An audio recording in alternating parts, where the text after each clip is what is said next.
What's going on, 49er faithful, 49er fan, 49er gang? This is your boy Niner Gang podcast back in the building. Um, so definitely hit that like button, hit that subscribe button, turn on those post notifications so I can keep you up to date on any and everything San Francisco 49ers. With that being said, let's get right on into it, man. So this show right here is specifically about the QBs.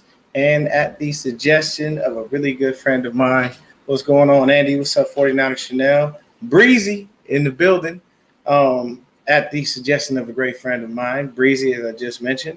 He told me to bring in a special guest, and this is the first lady of Nitty Gritty Niners.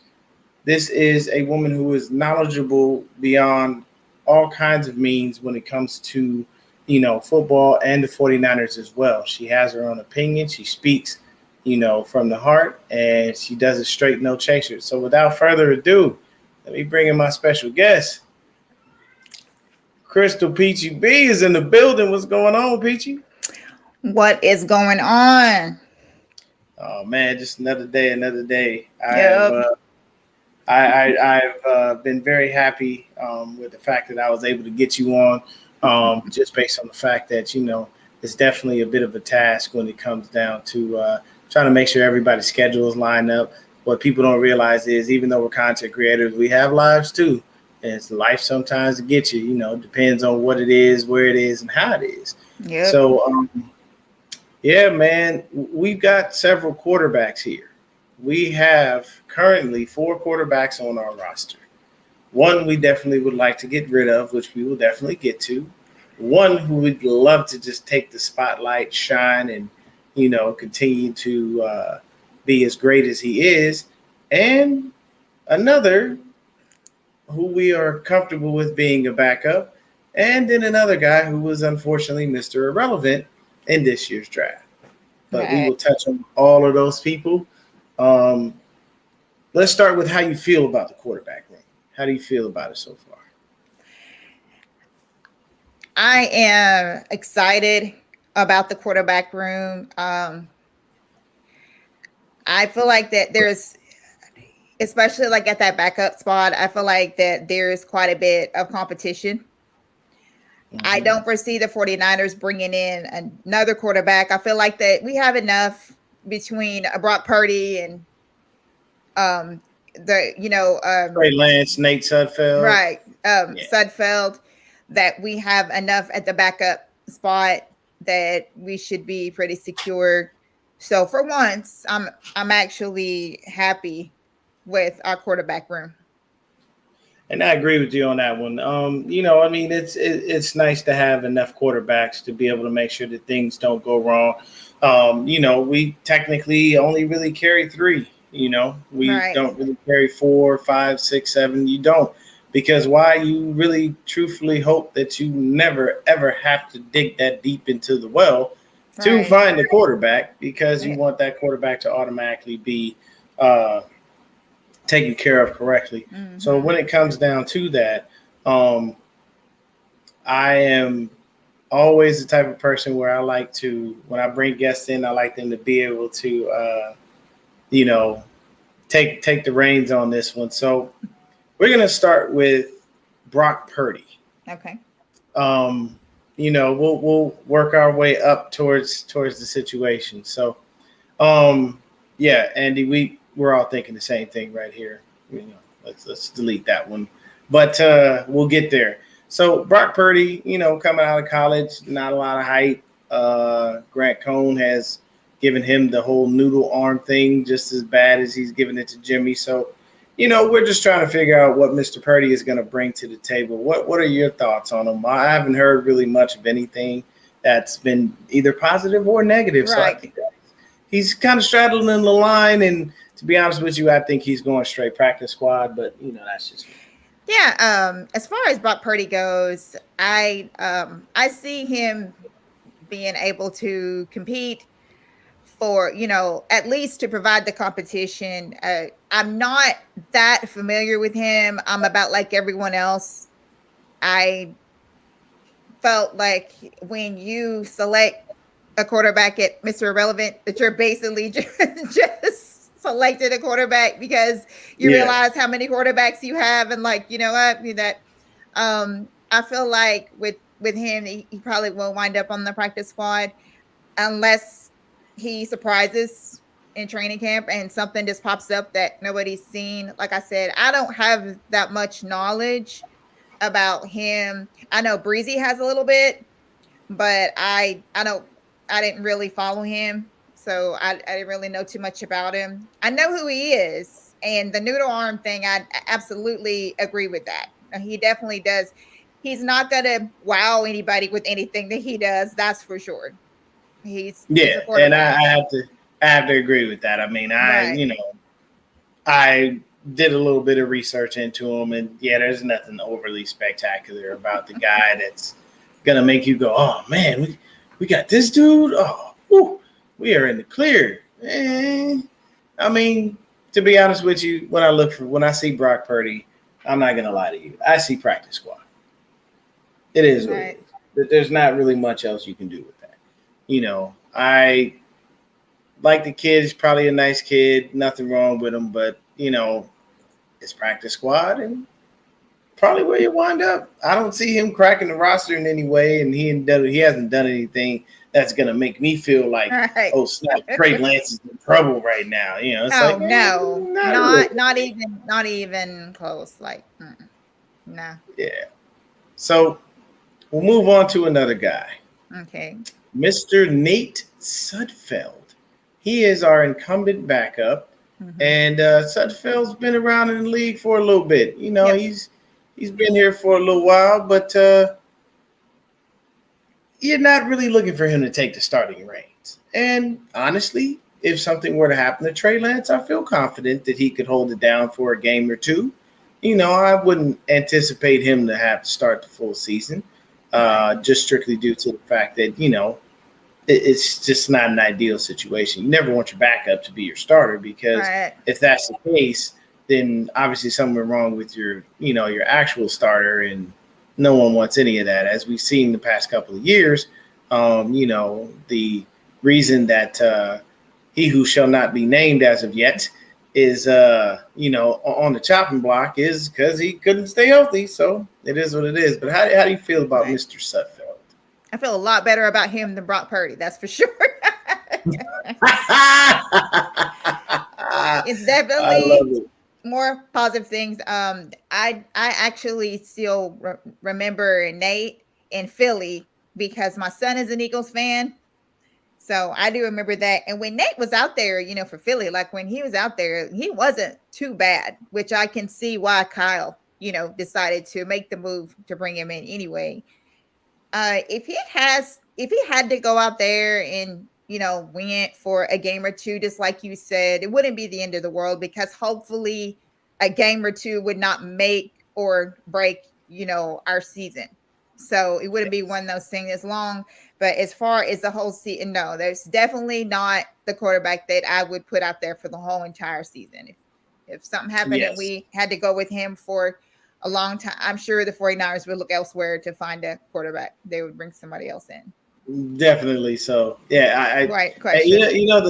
The part about it is that I don't want to be mean to anyone, but I can tell you right now, they ain't looking to call up Brock Purdy to the active roster. Oh, no. It just, I don't think it's going to happen, man. I like you, Brock. You're a nice guy and all, but I don't see them doing such. Right. I mean, the guy currently, when you look at Nate Sudfeld, just looking at his career numbers, he's 25 of 37 with a 67% completion percentage, 188 yards, 1 TD, and 1 interception. So that just tells you he's never played. That just tells you that he is exactly what he is, backup, and that's okay. Yeah. I mean, hey, there's some backups in the league make a nice amount of money, and if you're in the right state, you can learn to, you can hold on to that money, you can flip that money, and if you're smart enough and you have the right financial people around you, you can still make a good living. Hey, look, the money they pay some of these backups. Don't get that to me. I've been flipped it in 80 different ways to make it turn around and work for me. But I mean, I think we all wouldn't mind taking a a pay increase, versus what we make versus what they making. Because I mean, you in Absolutely. six figures if you're in the NFL. Period. Like that's Yeah. what you are. You at six figures and it ain't nothing different. So, Yep. Got that with that right. being said, we're gonna move on to the guy that none of us want to speak in reference to, and I know I don't like talking about him, but unfortunately, he exists. So, I want to touch on something earlier. I was told by Mr. Roscoe's, aka Chris, that I was being a little negative when I was on Croc's show this morning. And I want to make something very clear. My number one thing is very simple, and no one can judge me for this. I just would like to hear from our head coach unequivocally that Trey's a starter. I just want him to go to a press conference and say, when someone asks him, Right. hey, who's your starting QB? I just want him to say nothing else but Trey Lance. I don't need you don't have to give me the old DC dip and twirl. I don't need an overall explanation of this. I don't need someone else to come out and tell me that. Right. Everybody around the team is saying that Lance is a starter, but the head coach. Right. And everybody's like, he backs him, he does this, he does that. And Denise, I know you love Kyle, and Kyle is your guy. And she looks, look, she on my head right now. Look at it. Denise, she in there. Get off Kyle. Leave him alone. It's no, but let me explain why, Denise. In the offseason, you need to make sure that your team is well aware of who's doing what. Here's the thing. Could he have told the team, hey, Trey's a starter, keep your mouth shut? Yes. If that's the case, that's fine. I'm a fan. I don't have access to the inside of that. I don't know anyone in there that's going to be able to tell me, hey, don't worry about it. That's the man. All I have are sources coming from every which way telling me that I should be cool. I get it. Here's the thing. I still need my head coach to acknowledge it. You can say everything under the sun about how great the kid is and how much you love him and he's grown and we're comfortable moving forward. But if I, as a media person, walk up and ask you, Kyle Shanahan, who is your starting quarterback for the 2022-2023 season, I need you to unequivocally state Trey Lance. I need nothing. I don't need, well, we still got Jimmy and, we've got Nate and Brock is here. I don't know none of that. So everybody can fault me because I don't like the fact that Kyle won't commit to him. And that's your opinion. You are entitled to such. That's fine. I'm going to tell you right now. No. Say it. Commit to it. Right. So That's like me being in a relationship right now. And, my girl, she's like, well, yeah, I'm in a relationship. Well, who are you in a relationship with? Well, a guy. Hey, what about this guy? Well, he's black. Not gonna say my name. I got to pop out. I got to go out like this and go, hi, hello. I'm the guy she speak like. That's all I'm saying. And I know a lot of people are like, you need to calm down and everything like that. That's fine. Everybody has their own opinions. I respect everybody's opinion. Right. I'm just asking y'all to respect the fact that I would like some open commitment from my head coach. right. So I'm saying. The one thing that I will say, and I love Denise with all my heart. She's like one of my besties, so I can say this, and she'll just be like, "Oh." I feel like the one thing that I will give to Harbaugh is when Harbaugh made his decision about what quarterback was going to be out there. There was no bones about it. He just None. told you who it was that was out there. Now, I know before anybody says it was in season and it wasn't off season and people weren't preparing, they were doing all this stuff. It was already out there. I get it. But I still believe that even if it was, I do believe by now that if it was Harbaugh and it was reversed and it was Harbaugh doing this, that he would have already just said something, because that just has to do with the type of individual that you are, like the type of coach that you are. I cannot believe that anyone is not telling Kyle not to say anything. I just don't believe that. I believe that Kyle and John are just different people. And different personalities, different traits. And I do believe that if Jim Harbaugh was in this position right now, I really believe that he would have already said it, regardless of whether he was supposed to or not. Oh yeah, he would have came out and opened his mouth. I was just thinking about that today. I don't believe that Kyle, though, Denise's coach, is going to say anything until Jimmy Garoppolo is off this team. You'll love this here, Peachy.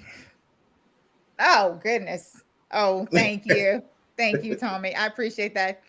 Mr. Huxley, you know how he is. Okay, let's since we got Denise on the radar, Kyle never names a starter. Kyle likes to leave everyone alone, everyone guessing. Kyle likes to, he does. But you know what, Denise? I don't like to be fucked with. That's my problem. I don't like to be fucked with. I am a fanatic. I want to know who my starter is. Do I know? Yes, I have the. Hello, I know it's 5. I just would like a little commitment from a head coach, and I get maligned for that a lot. And it's okay. Y'all can keep maligning me, but I'm just gonna keep saying it until I hear it out of his mouth. Now Kyle, you know what, Peter. Go ahead. The way that Kyle is like, he's like, reminds me, like, you just want to put that Captain Obvious up, like everything has to come out before Kyle says something. He's non-committal. And I do believe that he does that on purpose. Like I said, I don't believe that anyone's not telling Kyle what to say. I believe that Kyle is just like him and John. John has slipped up and said things before. But Kyle is just so tight-lipped. Like he just does not want to do it. Now, I don't know, going into training camp Monday, I mean, the 49ers are going to be all over everyone's TV screen, by the way. Guarantee you that going to be. What's up, media? Thank you for tuning in.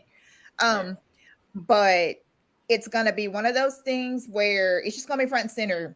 And every time that he goes to the press thing, they're going to ask him. My thing is, they're going to. Our media teams in the Bay Area are really soft. They don't ask hardball questions. I'll tell you this. Not like New York. New York ain't playing. They're going to rip you to shreds, and you better be ready for it. So this is what I will say. Grant Cohn will ask the questions we want to ask. He'll ask the question, but he ain't going to never get the answer. Because Kyle will dance around the answer and give you a mile-long explanation. I need a reporter that's there that's like, I didn't ask you all that. I asked you this. That's like me saying, that's like me coming home and it's late as heck and my wife says, where you been? Out. Well, where did you go? Oh, I was in the car. Well, what were you doing in the car? I was driving.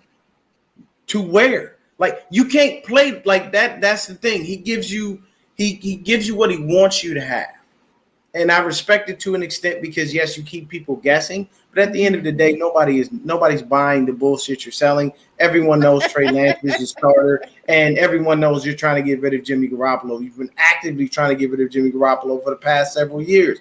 So what's the big deal in saying it now? Right. Everybody's like, oh, well, they're trying to sell him. Here's the thing. You can't sell a quarterback nobody wanted. If nobody called for the man in the offseason, what are you selling? You selling bullshit. And I can tell you right now, everybody in the league sniffs it. They know it.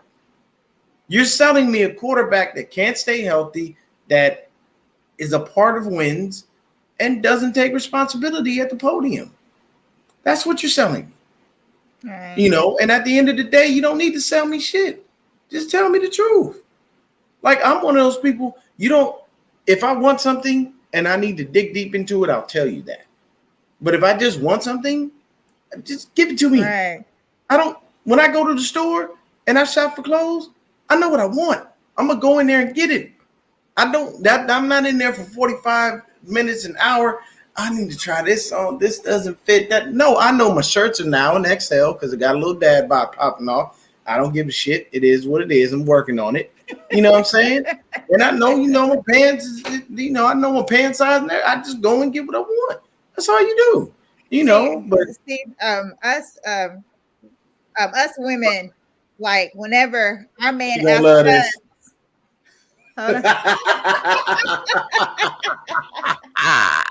oh my girl. Denise on fire today. I Okay. like it. I like it, Denise. Go ahead. So hilarious. So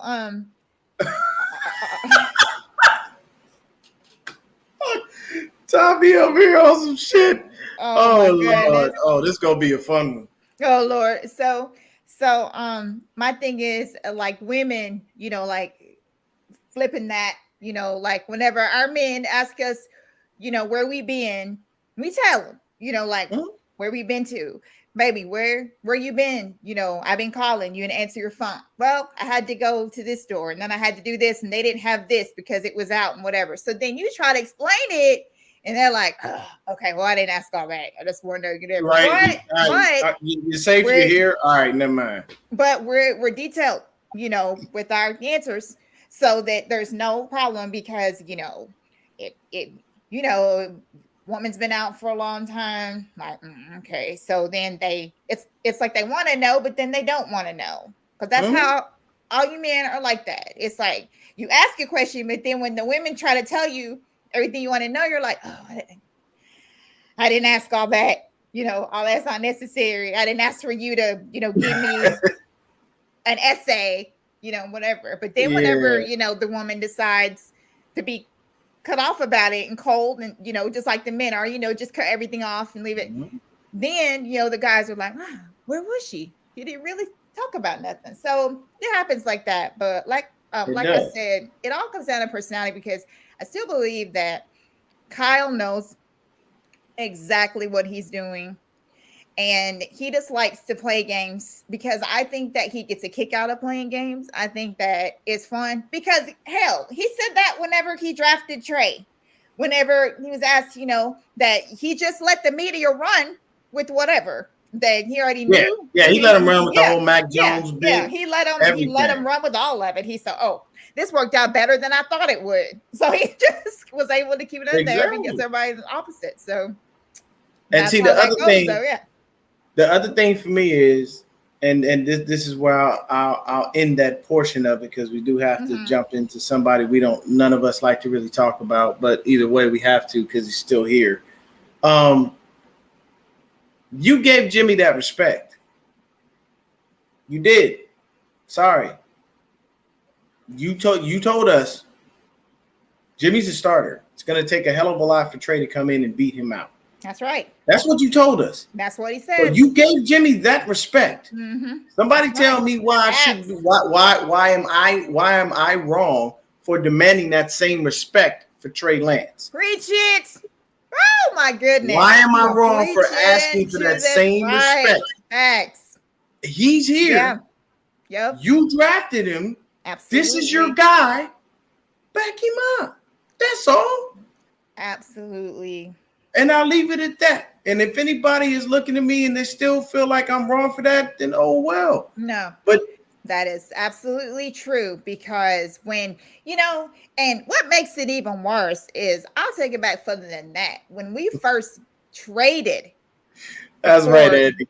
Yes, we don't know if it'll rain Sunday. We might not be here tomorrow. When we first traded and got Jimmy. I mean, it wasn't, well, we're just going to see what he can, we're just going to see how it goes. We're going to see, like what he got going on, we're going to see we're going to try this out and kind of see what, no, he went out there, had a couple of plays on us and just went out there and basically just winged it for like the last 5 games.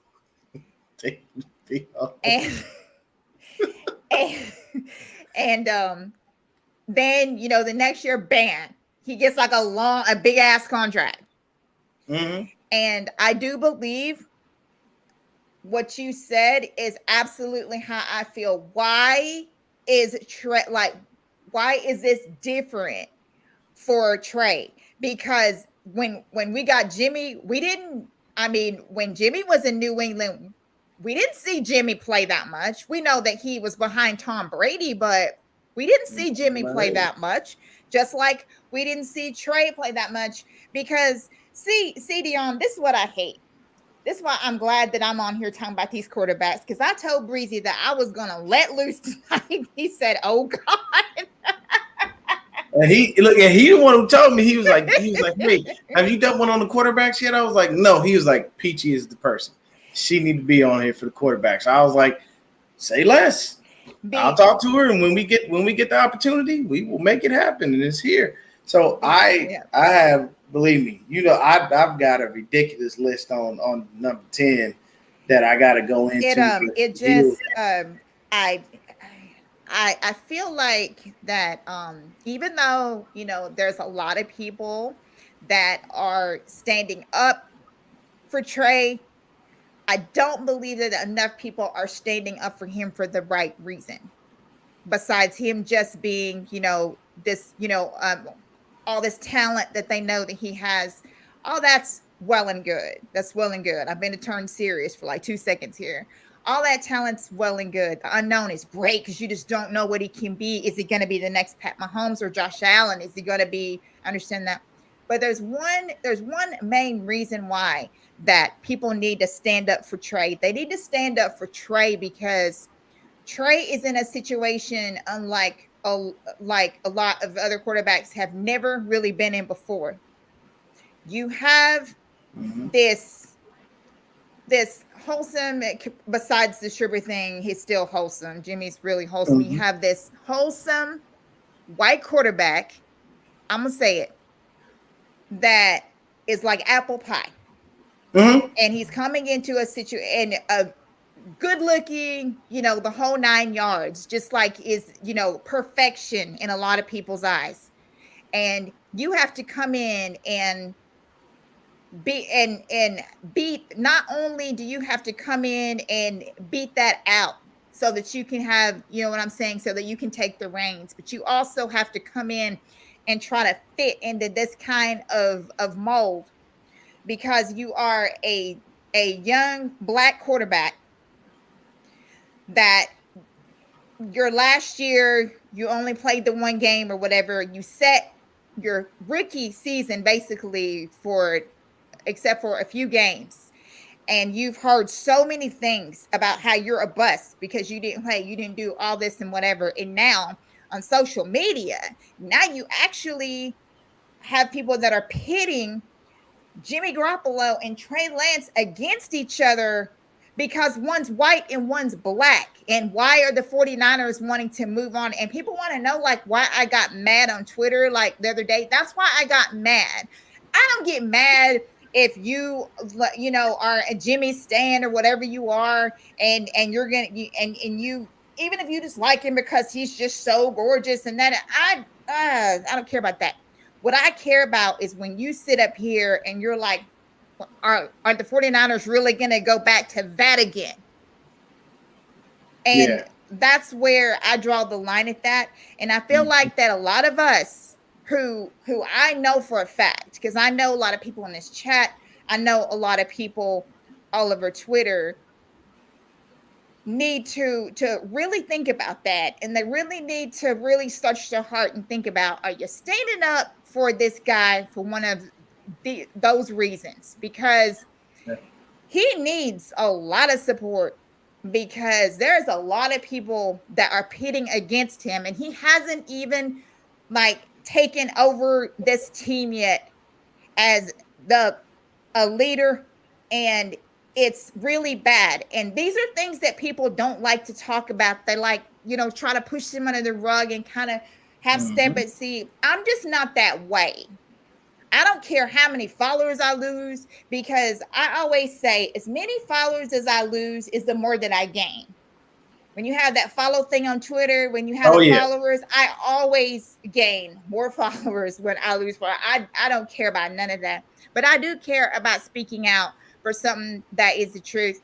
I don't like to hear comments like that, especially from so-called 49er fans. I don't. That's why I say, if you are just supporting a person and you're supporting Jimmy, when Jimmy goes, you can go right along with him, Yep. because this faithful fan base, we don't need that. We don't need people that think that way. We're Yeah. faithful. We're together. We go two different ways about, we think Jimmy did this and Trey did that, and that's fine. And we're gonna spend time talking about that on here, football related. But I just want people to really stop and think about that, and how that's one thing that you need to search your heart, and is like, is that one of the like, this dude needs our support for that reason, if nothing else, because he has the deck stacked against him so high. There, Josh Allen didn't have that stacked against him when he came in.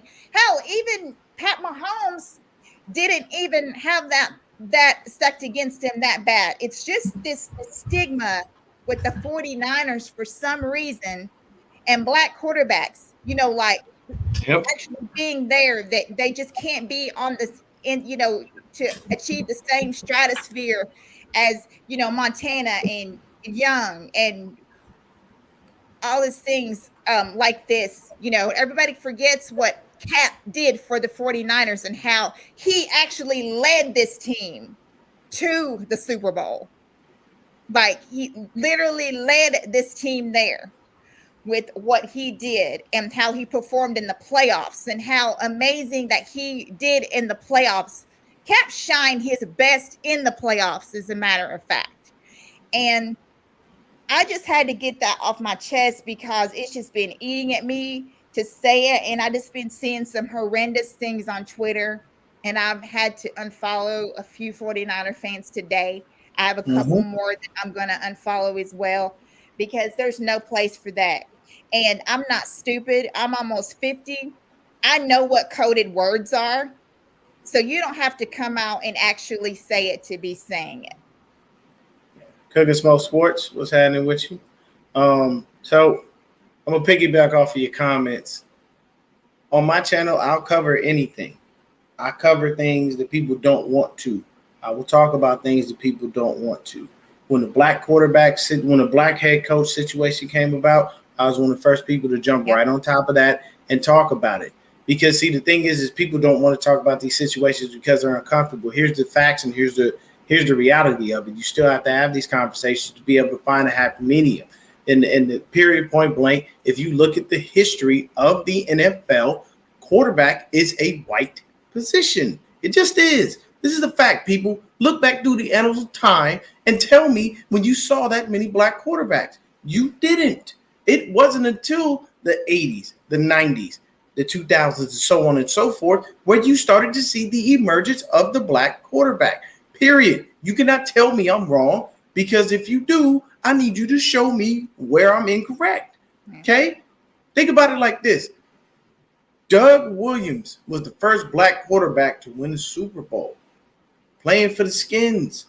At that time, that's what they were called. And yes, I refer to them as the Skins. And if you don't like it, oh, well, that's what they was called at that time. Yep. Okay? They were not the Washington football team and or now the Commanders. At that time, they were the Redskins. Yeah.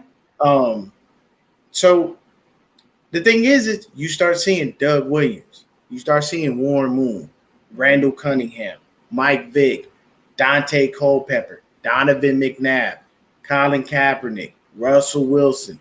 All of these people, Mike Vick, all of these people come into play. And it starts to scare people. Why? The evolution of the quarterback is not going to be stopped. You know why? Everybody wants somebody who can move and get out of the damn pocket and run if they need to. Yep. I told people when people got pissed off at me, and I still stick to this. I guarantee you, if that was Josh Allen, he would have started over Jimmy Garoppolo last year. That's just my thought process. It is what it is. And what I will state is, when our quarterbacks are spoken about, what do we speak to? The athleticism. Oh, they're an unfinished product. Oh, they're a project. There it is, Callie. Steve McNair as well. Yes. Yeah, Steve McNair. Hey, he didn't get Aaron McNair by dicking around doing nothing. R.I.P. He got that shit because he was balling. Yeah. So Steve McNair, Cordell Stewart, keep the names coming. Because believe me, there's a million of them. Yeah. And what I'm saying is you have people that want to stay in the dark ages. They don't want to evolve. And I'm sorry, evolution is inevitable. You will have to move on with the times. It's like somebody being old going, I don't have internet. You ain't about to be able to do not a damn thing without internet. Right. You're going to be watching basic Pretty TV soon. with them rabbit ears for the rest of your life. Oh, by the way, the rabbit ears don't work like they used to. Now you got to get the joint and stick to the wall. Back. Yeah, now you got to do a bunch of stuff. And go with that. And then you got to place that properly because you might not get the right signal. Right. You must evolve. So it's definitely a situation. Andy over here messing up Cordell Stewart name. First of all, it's Cordell with a K, now with C, and you had the Stewart right the first time. But with me, my thing is, yes, did Jimmy do some things for us? Yeah, he did. He came in. He won those 5 straight games. Everybody looked at him as like a savior of the franchise. Next year, 3 games in, he decided to be a running back, and, well, there it is. So with that being said, this is what I would say. If you don't like Trey strictly because he's black and you want a white quarterback, yes, like Peachy said, fuck out of here with that shit. I don't subscribe to that. Let me tell you, my family is the most mixed up in the world. It looked like a world conference when all of us get together. You know why? Because everybody with every goddamn body. Mm-hmm. I got a cousin that married somebody from Spain. I got a cousin that married another person from China. These people just be everywhere. I don't give a shit. Let me tell you something. In this world, you love who you love. I don't give a fuck whether they white, red, black, orange, yellow. Who cares? Yep. Okay? If you want to be happy, be fucking happy. That's all I give a shit about. Yeah. At the end of the day, I want to be happy with the quarterback that was drafted to be able to replace the quarterback who can't stay healthy. And if you look at Jimmy's track record, let's go ahead and look at that while he's been with the Niners. That's all I'm focusing on. I will not focus on anything else. Okay. So the first year, not healthy, technically speaking, because I'm going to go from 2018 on. I'm not even going to count 2017 because he really didn't play. He played those 5 games. He helped us beat a few playoff teams, but I still got notes on that. Here's the thing. 2018, 3 games, and you're out. 2019, fully healthy. We go to Super Bowl in spite of him, not because of him. Next year, what happened? He injured most of the year. Played about 4, 5, maybe 6 games, I think, if that. So the next year, which was this previous year, what happens? NFC Championship. So what would happen this year if you're looking at the logic of that in the chronological order I just provided you? It would tell me this would be another year where Mr. Garoppolo riding the pine. That's all I'm saying. These are facts. Like, if you look at it, it's just the way things work. So I have a quick thing here. I've got a few things. I won't read all of it because it's ridiculously long. But just a couple of quick points. Do you know in Jimmy Garoppolo's first start, he didn't throw a touchdown? That first game he won, he didn't win that game. You know who won that game? Robbie Gould with 5 field goals. That's how we won, people. Oh, yeah. That's a kick game. Yep. That's right. That's a field goal. Everybody, game. all of y'all out there that love Jimmy so much, let me tell you something. He didn't help us win that first game that went on his record as a W. He just got us in the position. And if that's the case, what the fuck was the difference leaving Brian Hoyer, CJ Beathard ass in there? Because at least Hoyer had us in games to the point we was only losing by 3. He literally didn't throw a touchdown. This is facts. You know what I'm saying? So, second game, we still could have won without the TD pass that he threw. We would have still beat the Texans 20-16. We beat them 27-16. You know what I'm saying? Versus the Titans, another Robbie Gould win. 6 field goals in the game. 6. And yes, I know the team was a completely different team back then. It was not the same people. You know what I'm saying? It's all relative. You know what I mean? So it just kind of sucks. So while everybody comes in and they say, "Oh man, you know, he was the greatest quarterback we ever had," no, he wasn't. No, he wasn't. Jimmy was Jimmy. You know what I mean? And you said what was his first? Hell, I'll give you a stats his first game, Callie. I will gladly give you that because that's what we're talking about at this present time. So in 2017, yeah, because we got so look at this. That was that was one of the worst years, and none of us ever want to relive that because I believe, and his first start was against Chicago. So 1, 2, 3, 4, 5. Yes. So his first start against Chicago, we won 15-14. That was that 5 field goal game versus the Bears. Jimmy Garoppolo was 26 of 37 for 293 yards with 1 interception and 2 sacks. To Mr. Silver, he has elite arm talent, though. That don't sound elite to me. And they gave him a vanilla form of the offense. So you should have been able to do everything with a vanilla form. It's real easy. But he's been here. He's done some things.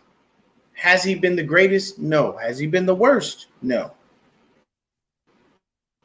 But he's done enough. But he hasn't done everything that we would like him to do. So in 2019, let's take a look at that because that's the year we went to the Super Bowl. He had 8 games, ladies and gentlemen, with 1 touchdown pass. 8. It's a 16-game season. 8 out of those 16 half the season you do 1. I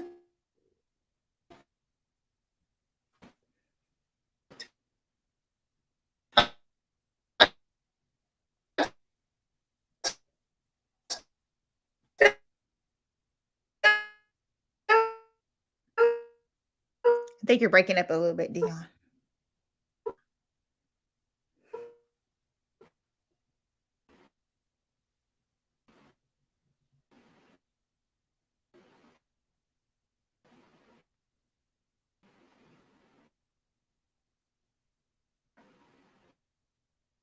What are we doing? You know what I'm saying? He had 4 games with 3 or more TDs. But you know what? It was twice he did that against Arizona. And the other game was in New Orleans. Oh, by the way, Emmanuel Sanders threw a touchdown pass in that game too. So that's just what I'm saying. These are things that are going on. So while we understand what's happening, it is what it is. And this thing is true. Just drop a little peachy. Yeah. Hold on.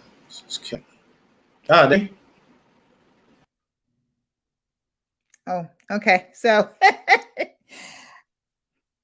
I think what he was trying to say is that Jimmy has had some good games, but he's also had some bad games that the 49ers are still able to win. I know for one that I was a huge fan of Jimmy. So I had someone that reached out and told me, you know, you never even gave him a chance. No, that's not true.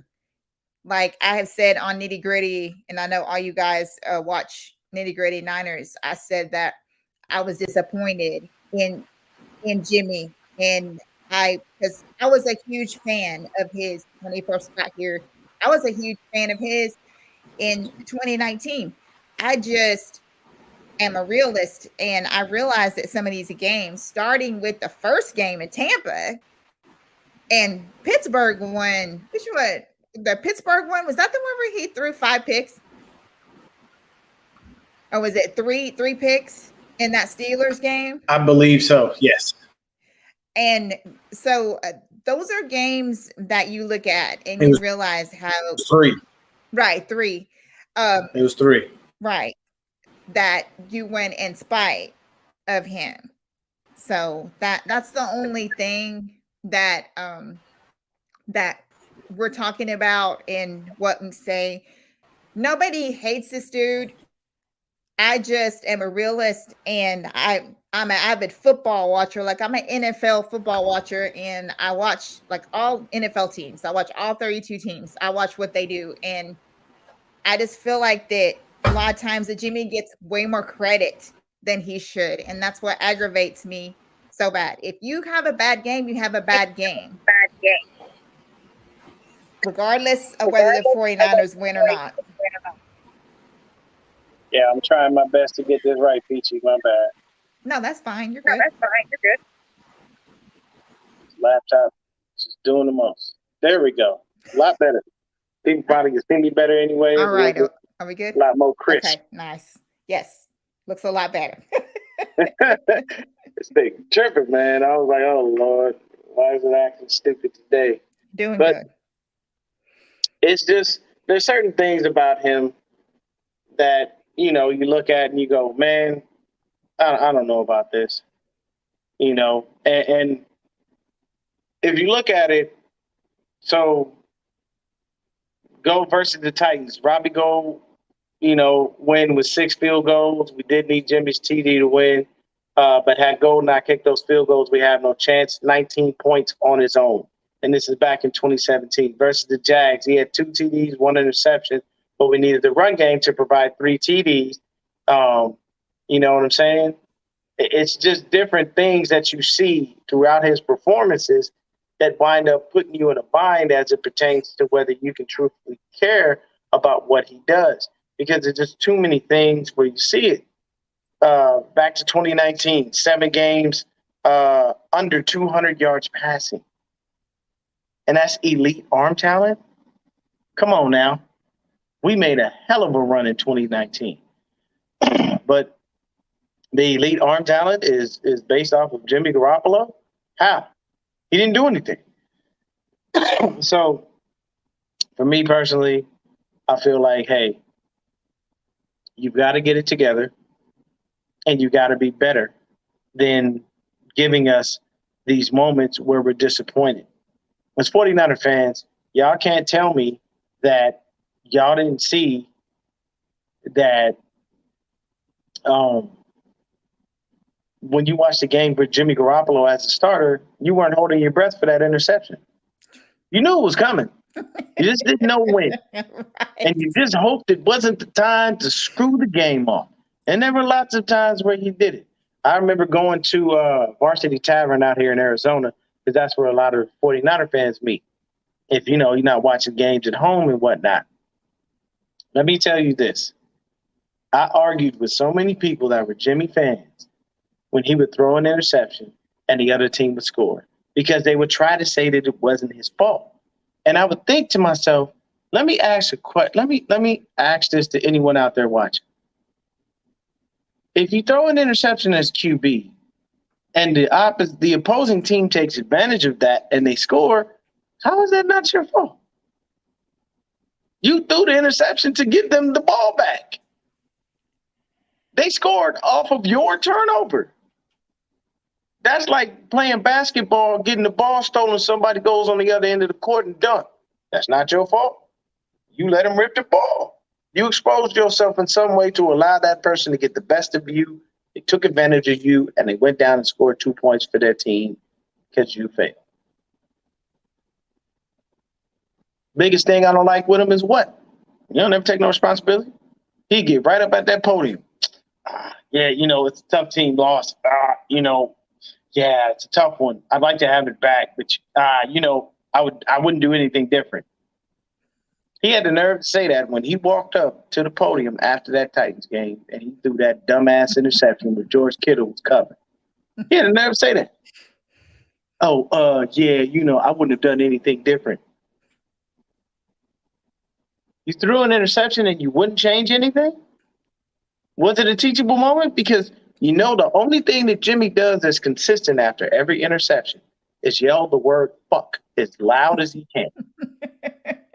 If you find any interception he threw and they zeroed in on his face, that is the number one word you will hear from Mr. Right. Grimes. And it's automatic with him. He throws the interception. Right. Fuck. Yes, we know. You screwed up. Again. Right. Damn. How many times do you have to do this? Yeah. You know what I'm saying? So, Callie, I think, you were talking about the Steelers game. So, versus the Steelers, we needed his TD, but the defense held us down in spite of Jimmy throwing 2 interceptions in 2017. Like, these are things that happen. And, like, when you look through the course of history and you look at him, and you try to take a look at the wins, losses, all of the things, it just comes up short. It's not enough. And people will say, well, why would you move on from a quarterback that wins? Here's the problem, people. He does not win. We win in spite of Jimmy Garoppolo rather than with Jimmy Garoppolo. There have been rare times where I literally looked it all up, and like I said, I won't go into it because it's very long. There are many times where his contributions to the team weren't necessarily needed for us to get the W, people. You don't believe me? Look it up. Look at his stats. Look at his numbers. There are plenty of time. 8 games with 1 touchdown. 8. And we played 16 in 2019. Really? What happened?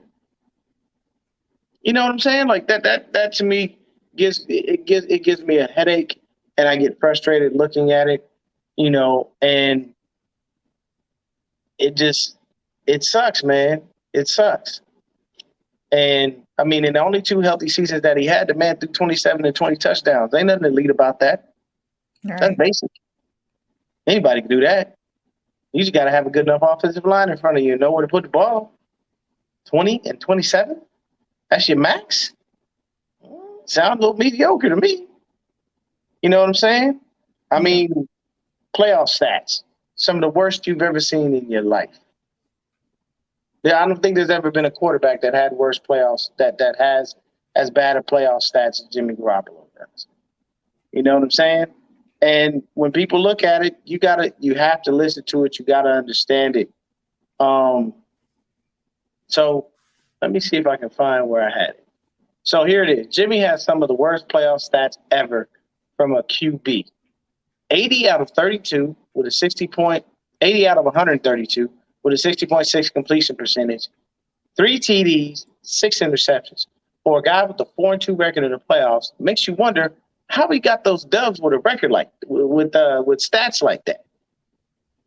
Oh, it was special teams, defense, and the run game that got us where we needed to go in every win. Don't believe me? Let's go ahead and go into the information here, people. 2019 versus the Vikings had several interceptions dropped by Eric Kendricks. If he just didn't have Butterfingers, that would have been about 3, maybe 4. Managed to throw 1 TD and 1 interception, 11 of 19 for 131 yards. 1 TD, 1 interception, 131. This is the playoffs. This is where you're supposed to turn up and shine. That's a mediocre performance. So what happens? Kyle sees that. He said, no, we ain't playing that bullshit. Fuck that. Tevin, how you feel? Mr. Coleman, you all right? Go on. Run all over him, Tev. Don't worry about it. I know we done heard about Raheem being the starter and shit. You have the hot hand. Get the hell out there and make this shit happen. So what happens? Run game sealed the deal. Even without Jimmy's TD, we still win 20-10. So we didn't need you. We didn't need your touchdown. Sorry. This is what it is. So we go to Green Bay. The man threw the ball 8 times in total. Once again, the run game to the rescue. Raheem Mostert had 4 TDs and ran all over Green Bay that game. In the Super Bowl, when we needed him, 1 TD, 2 interceptions, and overthrow to Sanders, and we take an L. Fast forward to 2022. Postseason versus Dallas. No TDs, 1 interception. If it wasn't for our run game and our defense, we lose. He obviously didn't help at all. Let's go ahead and look into the next game. What a coincidence. Another 0 TD, 1 interception performance. And if Willis doesn't block the field goal and Hufanga doesn't return it for a TD, along with Gold sealing the game, we lose. NFC Championship game, he finally shows up. He had 2 TDs against the Rams. Run game didn't get in the end zone this game, so it was on his shoulders. What does he do at the end of the game but seal the deal by getting sacked, throwing an interception, by trying to toss the ball over Jermichael Hasty's head, and knowing he's short as shit and he ain't gonna be able to catch that goddamn ball. Instead, you could have took the sack and gave us a 4th down, and we would have been on, possibly at least you could have tried to chuck the ball. We know you can't throw the ball deep, but you could have tried to make it to a point where we had that. So just look at that. We watch games with Jimmy knowing he'll throw an interception at some point, and it could fuck the game off, and we shouldn't have to stomach that as fans. Jimmy has played 46 games in total since joining the Niners in 2017. He wasn't even a starter until late in the season. 2018, 3 games. 2019, fully healthy season. He missed a total of 25 games due to injury, so he's technically only started 3 seasons in his whole career. I don't know what else I got to give you people. I'm throwing it over to Peachy. I think I'm good. Well, now I apologize. now that you've given the stats, great job, by the way. That basically expressed it. I'm just going to give the real. Aren't you guys kind of curious as to why these teams are not jumping up to get in line to sign this dude? You realize that Kyler Murray, who has never won a playoff game yet, just got. Before you continue, Peachy, Kyler Murray is about 5'8". That Right. 5'11" shit is a lie. I stood close. Right. I'm 5'6", people. Kyler Murray is not that goddamn tall. No. He would be what you would call in the NBA, just got a max contract. And teams are not wanting to pay Jimmy Garoppolo anywhere close to 20-something million dollars. Let's put it that way, 20-something million. We don't even like, how bad is that to where there's not a team out there that is willing to pay you that amount because they have seen you and they know what you can do. They know your limitations, whether you're injured or not injured. Let's just keep that straight. Whether there's nothing wrong with your arm, whether there is something wrong with your arm, regardless, it doesn't matter. I don't understand how. And one of the first things that irks me, and people get so mad when I bring this up, is like I had brought up earlier. 49ers just jumped up and just gave this dude this big contract, had no idea, like whatever. They could have franchised him. They could have done, they could have done anything. They could have given him a prove it thing. They could have gave him a shorter. No, they just branched out and just gave him this big, long contract. And my whole thing is that NFL teams, if you look around at teams like, okay, the Browns, not interested. They just signed Josh Rosen. They just signed Josh Rosen. The Falcons are, at last I heard, were willing to go into the season with Mariota and the rookie that they just drafted, Desmond Ridder. I'm willing to go into the season with that. Seattle is just looking at their 1,000 first-round picks that they have. So they're just going to rebuild and, whatever they get this year is whatever they get. And then next year, they're just going to rebuild for the future with a brand new, quarterback and start their team all over. It's pretty much what they're doing. So I kind of understand what they're doing. But the fact that the Browns would not do this, would not hit Jimmy. And here's what's going to be interesting if the 49ers are not able to trade him, is my thing, and they caught him. He is not going to make anywhere close to what he made with the 49ers, because people were wondering at the beginning, like, why the 49ers paid him. Now people are wondering what team is going to pay him that. And think about that now. Kyler Murray is making about $43 million a year.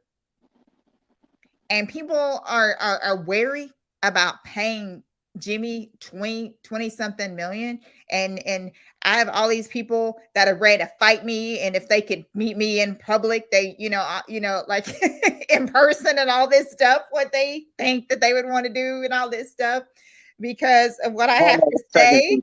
Hold on 1 second. Let me make this real clear, okay? I want to make this as clear as day. We are human beings. We do have lives. We are not to be played with. I'm going to tell you right now, if you are watching this and you have any smoke with Peachy, you have smoke with me, you got smoke with Real Talk Niner Talk, you got smoke with Nitty Gritty Niners, you have smoke with the Forever Faithful podcast, you have smoke with a lot of people, and a lot of us are men, and a lot of us are fairly crazy. If you come for her in any way, shape, and form, and she is near us, we will protect her by any means necessary. I grew up on Malcolm X, not Martin Luther King. Just be mindful of your words in your mouth. Your little Twitter warrior stuff, that's cute.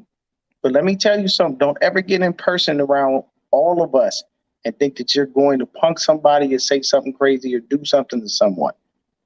Remember, we all must be respectful of each other as human beings.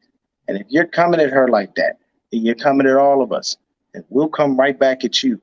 And if we were ever to see anything like this go down in person, Peachy would be sitting back popping popcorn while we handled that. We would not let anything happen to her. She is our sister. We will protect her. So just remember, while you popping your shit, you can get that work. It will come your way. We don't want to, because that's not what we're about. Everybody is about peace. I'm not about being docile either. Watch your mouth when you're talking to Peachy, man. She's a good person. She's a good human being. She's my sister. I'm telling you right now. She come out to Arizona, she ain't got nothing to worry about. It's gonna be cool. I know she hits kid. Breezy got her. Philly, she good too. Don't come for her. It's the wrong person to mess with. Don't come for her. Don't come for Denise. Don't come for none of our Niner faithful. Don't try to touch nobody. Because when we touch you back, you're gonna be all upset and crying and complaining. And I'm just look at you and I'm gonna tell you, bang bang Niner gang. Please go on, Peachy. I just wanted to make sure I addressed that. Y'all better chill out. Chill out. Thank you. I appreciate that. I'm also ex-military, so I won't be back popping popcorn. I'll be popping the Just see what I'm saying? I'll be doing. all that loud talk and what happened? She just told you she ex-military. You know what they teach you in the military? To defend yourself. Tell you right now, they don't teach you to be nice in there. No. And what branch were you in, Peachy? The Army. You know what? I forget everything I just said. Go on, try it. The Army? Don't let the cute face fool you. People, Army? Bruh, I'm telling you right now, I know several people in the Army. I know several people in the Marines. Ain't not a stitch of chump in them. You have no idea. This is embedded in you from time. You will see things and you will do things. They have you there. And people will look and be like, oh man, all right, this is soft task. No, it's not. Somebody respect of each other. That work. Right. So that's ex-Army. Yeah. Sound like you're messing up again, bro. But I think I should yeah. be good now. Okay, I think you might be okay. It's just going in and out a little bit. Yeah. You're okay then. Yeah. But I just wanted to, first of all, I wanted to say thank you. And yeah, I get told that all the time that, you know, everybody has my back and all stuff like that. You know, I greatly appreciate that. I just know that I just have, you know, nothing but Niners also. And my brother Mike, I think that'd be a bad idea, and everybody knows he's crazy. So I advise him definitely not to mess that way. There's no way. Mike was But crazy enough to do that one chip challenge, people. He did the one chip challenge live on Twitter. exactly. I watched that man start sweating. He was crying. Oh Lord, he was Right. and his kids made him into it. They was like, "Dad, just do it." He's like, "Okay." I mean, the chip got in his mouth. His eyes watered. He just beads and sweat. I was like, "Oh no." That one chip challenge, I ain't doing that. No. Right. But like I said, you guys need to think about that. Like, why is the team not willing to pay him measly? Because that's pretty much what it is now. 20 something million dollars a year is a measly now compared to what most quarterbacks are making. So the fact that they're not wanting to do that is crazy. So my whole thing is, what I'm trying to say is, you know, this guy is an average quarterback. Absolutely, Miss Deb, and that's my mama right there. So I tell you what, Mama Deb don't play. Hey, boy. Not at all. Not at all. Mama Bear is no joke. She already told me I'll come anywhere. I don't care where it is. It ain't nothing but a thing. So yeah. She always Delta tells me T Jack that. right here. T Jack 478. First I see you in the channel. Please hit that like and subscribe button. I love it. Don't try Peachy because you go fall off, but you might not fall back. He pulled another professor over there. But back to this. Yes. Yeah. But the reason why that I just bring that up is because I know that they always had that moniker, Jimmy wins, Jimmy wins, Jimmy wins, and whatever. And the quarterbacks, you know, like the other quarterbacks that were around him at the time, you know, didn't have the winning record like he did. But like I said on Nitty Gritty Niners when we first drafted Trey, there's a difference that he finally has a actual quarterback that can do not only what he does, but he can do a lot more. And that's what makes it different. So, you know, whether you have a winning quarterback or not, regardless of what Jimmy was, he's not going to be. He's going to be hopefully winning somewhere else as long as they have, you know, a stacked roster completely full of people, great coaching, and the whole 9 yards. So basically just a ready-made team that's ready to go. I'm sure that he's going to be good. Exactly, Deb. That right there. It's the team that wins. It's not the quarterback. It takes the team to do it. And I got so tired of hearing that about him winning, because I tell you, if he was out there and he had to do it by himself, Yeah, not happening. Let me piggyback off that. Jordan wouldn't win no title without John Paxton, Stacey King, Tony Kukoc, Dennis Rodman, Luke Longley, Steve Kerr, Ron Harper, like Scottie Pippen. Of course, you never win. You don't win anything by yourself. You don't. The only time you win by yourself is in singles competition. Football is a team sport. There's 11 people on the field. Yeah. And everybody has to play their part for you to be able to win. But the thing is you can't sit up there and act like, you know, everything was done by you. And I'm not stating that that's what he does, but when you can't even sit up there, when a kid, because that's what Trey Lance is. Okay. I'm old enough to be Trey Lance's daddy. I got a daughter exact same age as him. Mhm. All right. So when a kid can go out there and say, I messed up, I need to be better, I should have done more to help us win. But you as a grown ass man walk up there and go, yeah, you know, it was a tough team loss. Yeah, these things are, it, it's tough. It's rough. Yeah, oh, did I say it's tough? Oh, by the way, yeah, it's tough. It, sir, you need to get it together because people don't want anyone there that's not going to be able to take care of themselves. And I think another thing that is unfortunately diminished his value is the comments from Martellus Bennett, along with the comments from Julian Edelman. Players go out every week and play hurt every single week. No one is 100% during the season. If you are, you need to go ahead and tell the rest of the league what you're doing so everybody can do the same thing. But I can tell you this, players go out and they know that their injuries are nagging and bothering them, but they play through it. They let the adrenaline flow. They go ahead and they say, you know what? We need this W. You, on the other hand, can't say that you're ready to do all that.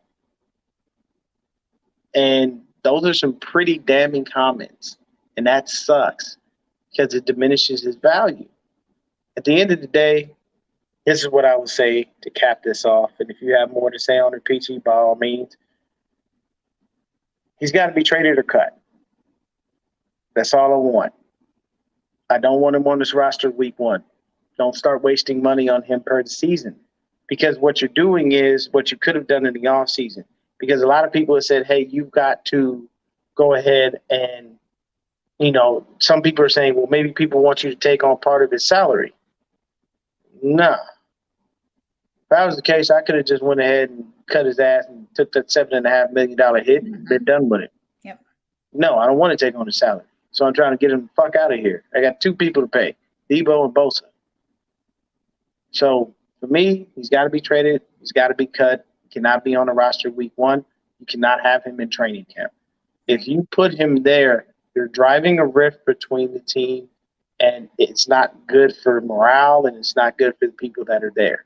Why? Because you undermine the kid. And this is why I'm so adamant about Kyle committing to him, because what's going to happen is you're going to undermine Lance. You know what you're going to do? The minute he starts messing up, right? What are the whispers in the locker room? Jimmy's still here, man. We were winning with him. Maybe the kid's not ready. Just go ahead and put him in, And then and then some people are saying out there, he'd be the perfect backup. He ain't taking no pay cut. He got $27 million guaranteed the minute that season starts. You know what he gonna do? Take that $27 million? I wouldn't take a pay cut. For what? Why? Why do you want me to take a pay cut?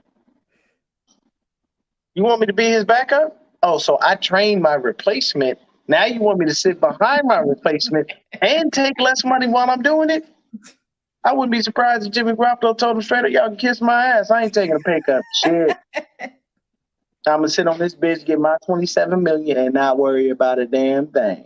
If I got to come in and play, I'll do it. But those are the things that happen. You know what I mean? So, honestly, can't fault him for wanting his money. But I can say you can get the hell off my team with 1 point whatever we got to pay you when we cut you and go on about your business. This is the only rare time I agree with Stephen A. Before Jimmy Garoppolo, you have other things that you get to before you mention his name. That's how it's been since he's been here. That's how it is now. When you look at those things, when you look at the playoff stats that I just provided everyone, oh, man, really? But if you have anything else to say, go right ahead. If not, we will move on to the person we all love to talk about. Only thing that I wanted to add to that basically was that as far as Jimmy's role, as far as being here, we went through this with Alex Smith and Kaepernick. As soon as the 49ers found a partner, they moved Alex Smith because they knew what was going on. Every time that Cap would have done something, that was to mess up, and to do whatever, then, we want Alex. So as soon as the 49ers was able to get a trade for Alex Smith, we traded, because that's what you do. You don't prolong that. That's why I said that Kyle and Harbaugh are like different personalities. Like, they just are different, because Harbaugh knew what he had, was willing to take a chance with it. The risk, just jumped out and just did it and said, I'm going with who has the hot hand, and didn't look back. And he pretty much just said that. It didn't matter. It was like, F your feelings. This is what we're doing. I know what's best for this team. Harbaugh knew what was best for this team, and that's what he did. Only thing I'm saying is that you are right. You cannot have Jimmy here week 1. You cannot have that, because that is when you don't have a rift in your locker room, becomes you have a major rift in your locker room. And you cannot do that. And it's not fair to Trey. It's not fair for Trey to go through training camp with the ones, to have started and everything's good to go. And then week 1 hits, Jimmy's still here, and Trey to start, but he's like looking over his shoulder like every 5 seconds. He has to be cautious. He can't do anything crazy, because just like you said, you're going to have people saying, well, Jimmy's still here. Let's put Jimmy out there, because we know that we did this last year. So we know that he can do this. It's just that Trey, is still learning. Let's just do it. You just can't do that. You're going to have to do it. It's the same thing that Andy Reid said whenever he saw that we had gotten Trey. He said he sees this being a Mahomes and an Alex Smith situation, because that's what it is. You just have to take that leap. You just have to just let it go. You just have to move on. If you're going to move on, you just have to just jump out there and just do it. Just like you did whenever you traded up from 12 to 3 to draft this kid.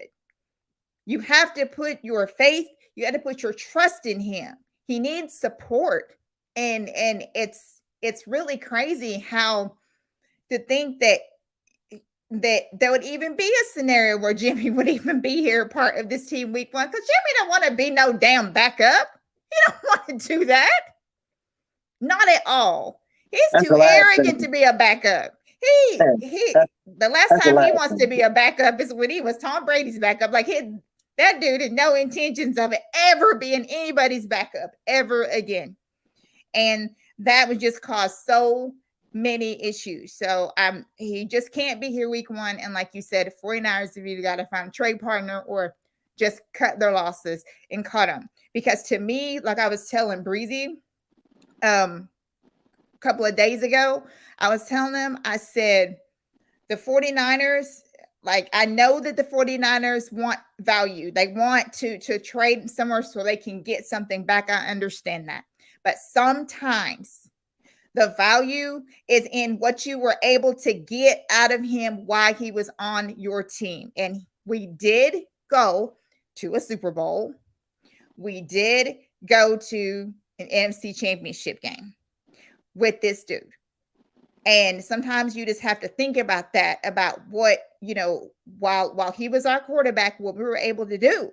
And sometimes that's just got to be enough. Now you just have to just cut your losses, because this NFL is not like the NFL before. Like, it's just different. And sometimes you just got to move on, and that's just what you have to do. These are all facts. That's all I got to say about it. I appreciate it. These are all facts. Hey, we appreciate you while you were here, and you can leave. That's all you're really saying is, hey, thanks for your time. We appreciate your services, but they're no longer needed. So Trey Lance. See, here's one transition we don't lose with Trey Lance from Jimmy G. Trey Lance is a handsome young kid. So it's all the people who love Jimmy for his jawline, Trey ain't bad looking either. He gonna pull in some people, to every game, with his young smile and his young self. Yeah. So we're all looking forward to Lance and what he brings to the table. Mm-hmm. Intelligence, Yes. Size, athleticism, the ability to run. All these things are a part of why we drafted him. At 6'4", 224 pounds, he is a load to bring down in the open field. As our QB, we want him to protect himself at all times. But as a defender, if it's between him and the goal line, he wants all the smoke. Period. Right. Lance in limited time last season, 2 starts, and cleanup duty after Jimmy's phantom injury. Lance had 603 passing yards, 5 touchdowns, and 2 interceptions. He also rushed for 166 yards and 1 TD. Game plan against Arizona was hot garbage, and we still almost won. He showed leadership after the game, owning the loss, and showing us how a QB is supposed to be. The Texas game was simple. First half, deer in headlights.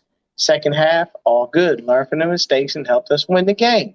Versus Seattle in the cleanup duties, since 10 got injured, he did okay. 9 of 18 passing, 50% completion percentage, along with 2 TDs and 7 carries for 41 yards, averaging 5.9 yards per carry.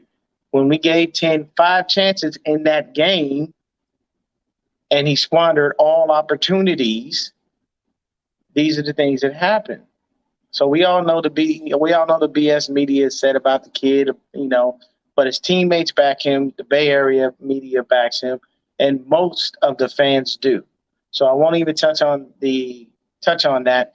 With the sample size I get from Trey Lance, I feel it's good enough for me to move on from 10. Once he's cut or traded, the locker room will be fully in Lance's control, and we just need to get the public decree from Kyle saying unequivocally Lance is the starter, and that will shut down all the naysayers and pundits. The only reason they all have clickbait that they do now is due to a false narrative, along with the fact that Kyle keeps trying to blow smoke up at the other team's ass like 10 is the truth when we know he's not. I believe in Lance, and I say we get 25 to 30 passing TDs and 5 to 10 rushing TDs this year, with about 3,000 to 4,000 yards passing and maybe 200 to 400 yards rushing this season. What do you think of Mr. Lance? I am very excited about Lance. A disclaimer: before we drafted Trey Lance, when we were talking about getting a quarterback, I wanted Justin Fields. One, because he was a Buckeye, and 2, because I felt that Justin Fields was ready-made, that you could just bring him in and he could just start ahead of Jimmy. That's why I truly believed. So I was disappointed that we didn't get Fields, but elated because it was Lance and it wasn't Mac Jones. So I was fine with that. I am not gonna lie and say that that's who I wanted, because that's not who I wanted. Everyone knows my love for Ohio State and my love for Fields, and I still think that dude's awesome. Now, do I want to beat the crap out of him week 1? I absolutely do. Exactly. Right. But I do root for that kid because he's special. And I think he's going to be another special one in this league. But Trey, I feel like that the most awesome thing about Trey is there's so much potential there. And I just feel like that he just has to have the opportunity to just be himself, to do what he does. Because unbeknownst to a lot of people, apparently, in quotes, he does not want to run first. He's not the run first quarterback. He actually is an amazing thrower of the football. And that's what he would rather do. He would rather throw the football. Like I've said on Nitty Gritty before, one of the main differences between Trey and Jimmy is Jimmy advances the ball down the field. Trey looks to score. He's looking for the red zone all the time. That is one of the main difference between that. I feel like that Trey is a tougher quarterback. I feel like that it's going to be harder to get to him, for one, because he is very elusive. And I'm not talking about running. I'm just talking about his movement in the pocket. From what I've seen, he has like already great pocket awareness. And I'm not the only one that said it. There's a lot of different people that have said it before, that he does. I feel like that because of his elusiveness to avoid a lot of sacks is going to be really good for this team, which is going to cause us to be able to have more chances in the red zone than just having to, turn the ball over so much and give it back. It's also going to keep our defense fresher. I believe that Trey is going to cause us to not wear out our defense as fast. So our defense is going to be able to be more agile and stronger and prevent the other team from scoring, which is the goal. At least I thought it was, is what you tried to do. You try to keep your defense as fresh as possible out there by, the balance. You have a balance between the running game, passing, and then you also try to keep your defense, as fresh as you possibly can. So the whole point is to keep the offense on the field as much as possible. Your defense stays, as fresh as possible. So I really feel like that's going to benefit us. So that's why I say that bringing Trey is like going to help the whole team. Like it's going to help everyone because it's going to cause us to be able to manipulate the other team with a lot of things that they've never seen before. This offense, if you guys don't remember, we have a whole new offensive coaching staff. So it's going to change, the way our offense looks. No team knows what the offense is going to look like. I had people that were like, oh yeah, they saw it last year. They saw him run all over the place. And I said, that was just winging it because he didn't put anything out there. Kyle said himself, he barely put any plays out there last year. What is that he said? He said he had a playbook for Jimmy and he had a whole new play, like he had a whole brand new playbook for Trey that nobody didn't even see. Like they have no idea what they're in store for. And I'm excited about it. It's the first time since Jimmy Garoppolo got here in 2017 that I've actually been excited about watching this team go through this. And I think it's going to be fun. It's not going to be exciting every game that we play. We're not going to win every game, and things like that. But I do believe that we're going to be in every game. And I believe that even the mistakes that Trey make, I believe he's going to learn from them. And I just don't believe that he's going to make the same mistake again. This team is so deep at so many offensive positions that it's insane. And I'm just excited to watch this training camp start and see us on TV all the time and watching everything. And everybody's going to be scrutinizing these throws and they're going to get to see some amazing wild throws and everything. So I'm just excited about this kid. But the main thing to me is his potential, that I know that he is going to bring this team. It's going to make this team so much better. I completely agree with everything you just said, man. Trey Lance is about to be unbelievable. I'm just telling y'all that right now, man. This kid's got everything, all the tools to win. And what y'all have to understand is nobody hates Jimmy Garoppolo. It's not that we hate him. We just don't like the fact that he can't get us over the hump. We don't like the fact that he disappears in the playoffs when we really need him to be existent. Yep. There's certain things that everybody doesn't like about their own quarterback. 9 times out of 10, I'm gonna tell you right now, unless your quarterback is Tom Brady, you're probably not too pleased with him at all times. You know what I'm saying? And I'll say this. I've said it before. I'll say it again. There are certain people that were great in the regular season, but they sucked in the playoffs. One of the people that has a really bad playoff record, that's actually one of the greatest regular season quarterbacks ever, named Peyton Manning. That's right. Peyton Manning, if you look at his playoff record is trash. Mm-hmm. That's not good at all. Yep. Phillip Rivers, great regular season quarterback. Yep. Not so good in the playoffs. That's right. You see what I'm saying? So some people, they're just made for certain things, and everybody talks crap about Eli, but you know what Eli did? Anytime he got into the playoffs, he won a Super Bowl. That's what he did. He went twice. He got 2 rings, and he got one off of Tom Brady.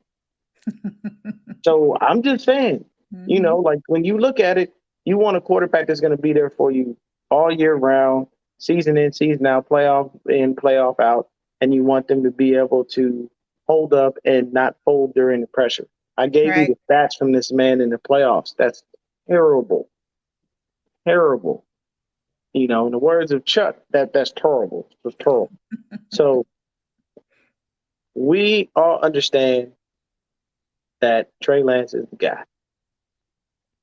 We back Trey Lance. If you don't back Trey Lance, once Jimmy is gone, wherever he goes, you are more than welcome to join him. I will not be paying attention to anything he does. I won't be worried about his stats or anything like that. And I mean, at best, depending on where he goes, I may have a friend of mine. If he goes to a friend of mine's team, tell me, damn, why'd you let this piece of crap get onto my team? And I'm gonna look at you and go, was your dumbass GM that signed him? I don't know what to tell you. You know, so it's just a situation where we back Trey. We know he's a starter. We want him to continue to succeed. We will critique him just as we critique Jimmy. He's not about to get no Absolutely. free. He ain't about to get no free pass over here. You know, where Yep. we're just gonna love on him and he can do no wrong. No, but the thing is, when he makes rookie mistakes, he's a rookie, so he can do that. And Jimmy's making rookie mistakes. He's a vet. I'm sorry. You played technically 3 seasons in the league, and you've been in it 8 or 9 years. You Right. sat behind what many people consider to be the GOAT. So there's no excuse for your erratic play. There's no excuse for you to screw this up. So at the end of the day, kind of is what it is, man. Um, what do you see from him as far as stat wise? What would you think, at least, you know, from a passing touchdown or maybe rushing touchdown ratio? For Trey for this year. Yeah.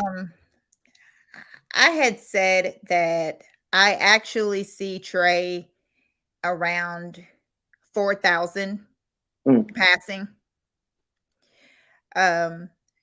I still stick by that. I still see him about 4,000 passing. Rushing, I don't know. That's why I gave him a low total, like anywhere from 200 to 400 yards. I don't really see Right. him. I Yeah, don't see him I don't running see. very often. Well, the reason why that I don't see him doing that is I don't think Kyle's going to allow that because Lord forbid we don't want nothing to happen to this guy. So, I think when because I had it put somewhere on my phone and I can't remember where it is, but Mhm. I think I had him at about 380, 390, something like that, rushing.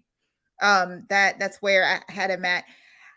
I really believe, especially like according to looking at the schedule, looking at some of the defenses that we play, Trey's gonna have some pretty high passing games. Keep that in mind whenever you're doing fantasy football. He's gonna be one of the fantasy quarterbacks. He may not start out that way, but he's gonna wind up that way. He's gonna wind up at close to the top of that, because if you just look at the defense, because the reason why that I am like I am with fantasy is because I pay attention to the defense versus the quarterback, and I see that the quarterback, like what kind of defenses are they going to face, and I see Troy being able to put up some points this season. So I would say 4,000. He may actually exceed that, but I'm gonna say 4,000. That's what I'm gonna say.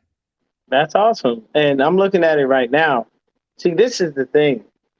First game of the season is going to have so much hype. Why? Because it's Trey Lance versus Justin Fields. I know. You know, and Yeah. I mean, I know if Silverado Kev is in here, if Ronnie was in here, you know, he would call it the battle of the light skins. So they always bother me, man. Ronnie, every time he come in, that's the first thing you say, "What's up, light skin?" Yeah. I'm like, yeah, it is what it is. But those two quarterbacks are going to draw so much attention. That's gonna be a huge game. It's going to be a huge game. It's the first game of the season. On top of that, you got to think about it. You know, what have the Bears put in front of, Justin Fields?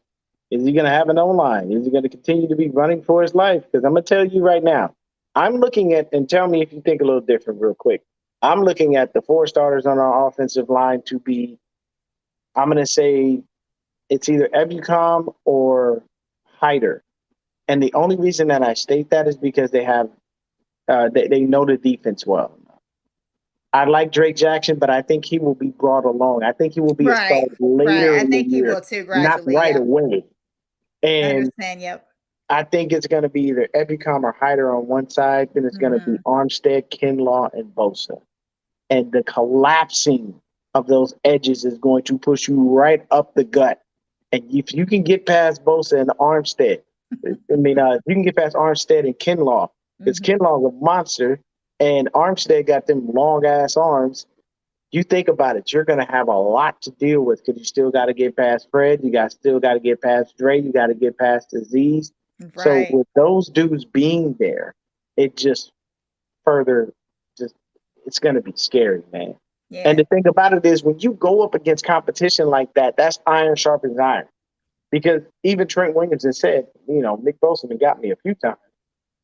It's not a lot, but every now and then I got to ask the kid, how did you do that? What did you see in me to be able to get past or do things? And it's like, yeah, if you're playing against that, that's cool. Because I safely assume our offensive line will be Trent Williams, Aaron Banks, Jake Brendel, Daniel Brunskill, and Michael Glenty. Hopefully Mike is healthy enough to be able to go. If not, I'm assuming we go with Justin School. But I just see that game, and I'm telling you right now, I see Justin Fields having to run for his life. Our defensive line is way too deep, and you don't know where that pressure is coming from. And let's just pray to sweet baby Jesus that the refs start calling these holds on Bosa, because I didn't watch that man be held up. Yeah, it's about time. It is about time that they start doing that. That is absolutely ridiculous, because I know the 49ers have sent them film and things like that. And so I'm hoping that whole thing right there is going to be different. 2 things about that game. I don't know what Chicago is going to do for wide receivers, because I don't see anything there that resembles you put them all together, you might have a wide receiver, but not Lord individually. There's nobody there that scares you. And on the defensive side, Khalil Mack's gone, so that's gonna be I feel like this first game, actually, if Kyle lets Trey loose, I'm just worried that he won't, because he's going to want him to just to get his feet wet. So I feel like we're going to have a lot of run, like the run game's going to be in this game. I feel like he's going to use this running back committee that he's talking about, he's going to use, and it's going to be more of a kind of like more of a ground and pound type game. I don't know, but if he does let him loose, if he impresses him so much that he lets him take the reins of this game, the yards that he could amass in this game is just gonna be crazy. Well, yeah, because you're playing the Bears, and their strength usually is the defense. Exactly. Typically for them, that's usually their strength. But the thing is we lost Khalil Mack. Yep. You don't have the same kind of defense. You have a brand new head coach. So here's the other issue. When you have a new head coach and a new GM, what do? Are they really in on Justin Fields like that? Are they really going to put everything around him to be able to win? Or are they going to look and go, man, we got to find somebody else because I don't like this kid? That is an unfortunate situation that happens when you bring in a new regime with somebody who has literally been under the previous regime only 1 year. Right now, ESPN has us in their matchup predictor as 72.4% favorites to win this game. And I do believe that we definitely pick up a W. And I feel like this is the game to let him loose. Why? Because he's facing a more mediocre team. Yes. And if he settles in against them, it makes it easier for him to start to settle in against better. It makes him more comfortable. It'll put him at ease. You want to give him a layup like that. Right. And I know Bears fans are going to malign me. I know my buddy Josh, he watched my show. He's a diehard Bears fan. He's going to be upset with me. But I do believe, I'm sorry, as fans, we do believe there are toss-up wins. this is a toss-up win. I'm sorry. The Bears don't scare me. And neither does Justin Fields at this point because he doesn't have an O-line to keep him upright. I know. So you've got to, I mean, the Bears should have literally drafted all offensive linemen. That's what their draft should have been, to try to figure out how to make sure this kid is safe. I know. Because at the end of the day, just like us, we had our trepidation about the O-line. We may feel more comfortable about it now, but I'm starting a brand new guy who's athletic and mobile, and I have an offensive line that is not necessarily accustomed to such. They're more accustomed to a stationary quarterback. So now they've got to adjust to that, and they've got to gel with new people. So what happens if Daniel Brunskill gets beat out by Jalen Moore or Colton McKivitz?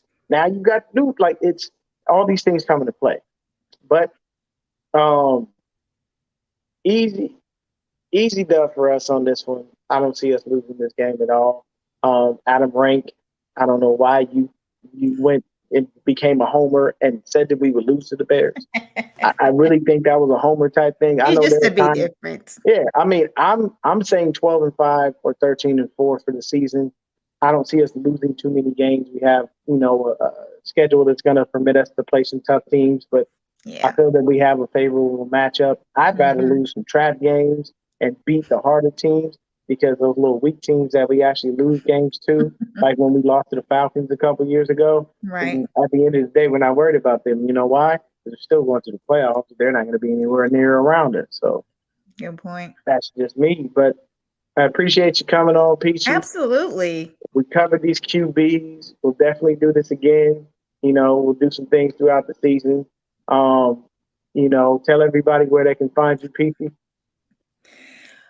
Okay, so everybody knows that you can find me usually anywhere that Wayne Breezy is, but I am located on Wayne Breezy YouTube.com. You can find me on Nitty Gritty Niners Talk starting probably the beginning of the season. We'll be going 3 times a week like we normally do. Of course, we'll have our after show and everything for you guys as well. But I am on social media all day, interacting, hanging out. So if anybody has anything to say, like I say all the time, if anybody wants any smoke, then they can catch me on there. Just keep it nice. That's all you have to do. You can talk shit without, like going crazy. Countdown to 50 starts. August 21st is my birthday. So people have asked me, about like what's going on. I'm like, probably nothing. I am planning on being in Chicago for that game though, because I gotta watch my guy Fields, even though it's gonna hurt me so bad when they sack him and mess him up. That is the worst, isn't it? It's like I'm gonna be like his mama, like, oh my god. But yeah, you gotta look at him and go, oh Lord, he's like, oh Nick did it. Oh Lord. No, not Nick and Devon. One of y'all gotta stop. Don't hurt it. Oh, y'all hurt. Oh, is he gonna get up? Oh Lord, I don't know. Yeah, you're gonna be worried about that one, man. And that's cool. Even 21st.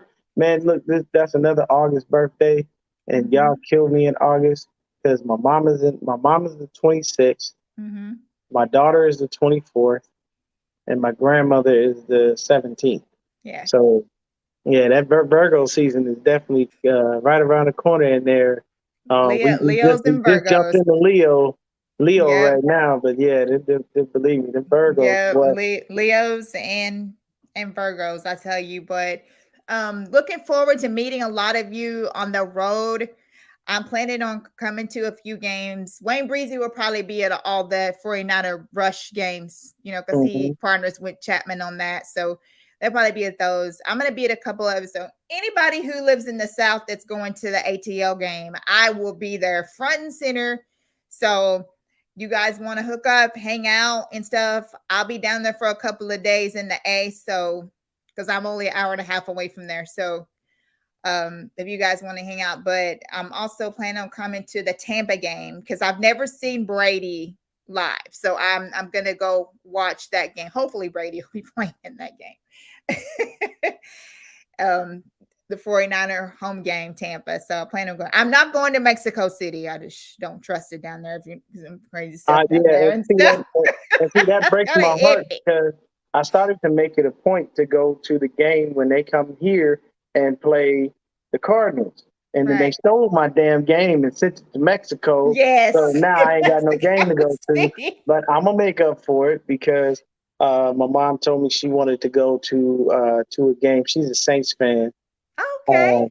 But I'm gonna take her when we go to Levi South and play the Rams. Got you. Well, Yeah, that sounds awesome. But what everyone is going to be in Vegas, New Year's, Vegas. So everyone needs to plan to be in Vegas.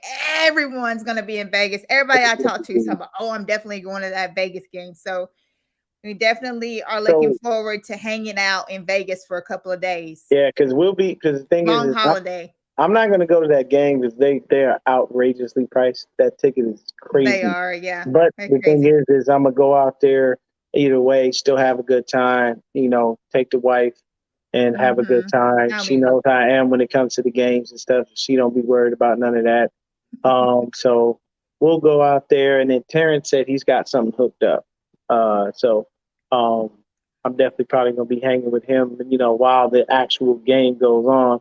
I mean, it ain't hard to go out there and tailgate with folk, but I definitely look forward to meeting all of these great content creators in person, man, because it's just, we build a friendship and bond over football, but at the same time, we're really cool with each other, like it's a situation where if you see these people and you meet them in real life, you're definitely happy to have known them. Yes, rather than it just being a situation where it's like, okay, we collaborated online, but I'm not never going to talk to that person. Yeah. I don't care for that person. I don't like them. It's like, nah, man, we really, what I'm saying, we really out there ready to be able to chill because, I mean, I get a chance to go to Vegas, and that means I get to meet Breezy, you, and a bunch of other people, man, and that's going to be real good for me because it's crazy because I feel like the minute you meet that person, it's like, yo, that's them. Yeah. And I kid you not, when I went to the preseason game last year, I met Miss Deb. And actually, me and Kev rolled together. So I got to meet Kev in person. And Kev is super cool. Yeah. And then we wound up, meeting Miss Debbie. And Miss Debbie is just the sweetest of the sweet. She's so nice and she's so wonderful. And then there's other people kind of looking at me. They like, oh, snap, you that dude that do the, oh, that's you. So it's like, yeah, it's cool. I met Raj from SF Niners. Awesome. He was dumb hype. That Raj got energy. So it's just, when you meet people like that, it's super cool. It's always a fun time. But we're going to go ahead and shut it down, y'all. Appreciate everyone for tuning in. Thank you so much. Looks like there have been several other 49er content creators that have started. So log off from us. Definitely go check them out. But check out Nitty Gritty Niners consistently. Continue, follow Peachy on Twitter. Make sure you follow Nitty Gritty Niners on any and every platform. Oh, yeah. Also, forgot. Being produced by Wayne Breezy, I'm about to get my own personal channel started up with my own content that I have during the season. So stay tuned for that because you guys are not going to want to miss that. It's going to be unlike anything that you've ever seen a female content creator do. So, the beauty of that is that's going to be a ton of woman power. And I'm going to love every second of it. I would definitely be watching to cheer you guys on, to continue to like, to subscribe, to continue to help you guys grow. Because that's what it's all about. It's equality. This is why I was telling y'all before I brought her on. You have to remember, man, there are women out there that know football just like us dudes. We are not the only ones that know this stuff. And they are very, very well astute, and they know exactly what they're talking about. They don't go to a game asking you 50 questions. They go to a game madder than you are. You be sitting next to somebody, oh, calm down. So, no, it's all right. No, it's not. Oh, you know what? No, it's not all right. Never mind. So it's just those situations that occur. But thank everybody for tuning in. Appreciate all of y'all. Thank you, Peachy, for stopping by. Absolutely. We will definitely do this again. I had a blast. Thank you. Yes, yes. Y'all stay faithful. Y'all stay blessed. Have yourselves a good evening.